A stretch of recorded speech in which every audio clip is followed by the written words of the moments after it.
కానీ ఆంధ్ర తెలంగాణ గవర్నమెంట్లు కేసీఆర్ జగన్మోహన్ రెడ్డి ఉన్నప్పుడు మీడియాతో పట్టేసుకోవాలి, తొక్కేశారు, డబ్బులు ఇవ్వాలి జ్యోతికి.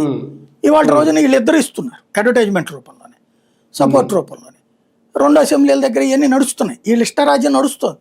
కాబట్టి అందుకోసం రాస్తుండొచ్చు బీజేపీని బాగా దారుణంగా దెబ్బతీసే విధంగా బీజేపీని మోడీని డిగ్రేడ్ చేస్తా రాసేస్తుంది జ్యోతి. ఈనాడు బిగిన్ చేసింది, బట్ ఈనాడు స్ట్రైట్గా ఇంక అటాక్ బిగిన్ కాల, జ్యోతి బిగిన్ చేసేసింది. ఇక రాబోయే రోజుల్లో బీజేపీ ఫేస్ చేయాలి దానికి ఆటోమేటిక్. అది బిగిన్ చేశాక నెక్స్ట్ కార్యకర్తలు బిగిన్ చేస్తారు. నేను చెప్పినట్టు సోషల్ మీడియాలో కార్నర్ బిగిన్ చేశారు, ఏం జరుగుతుందో చూడాలి. అది అంటే అవసరం ఉన్నప్పుడు మాత్రమే మిగిలిన పార్టీలతో మాట్లాడుతున్నారు, వాడుకుంటున్నారు అనేది.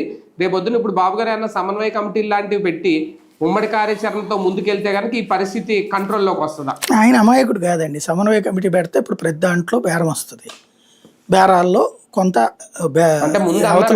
ఎలక్షన్స్ ముందు పెట్టుకునే ముందు అనలేదా 3 పార్టీల్లో నాయకులతో సమన్వయ కమిటీలు వేస్తామని? ఎలక్షన్ల ముందు చాలా చెబుతారండి. ఎలక్షన్లకు ముందు ఆ లెక్కనైతే ప్రతి మహిళకి 1500 ఇస్తానన్నారు, ప్రతి నిరుద్యోగికి ఇస్తున్నారు.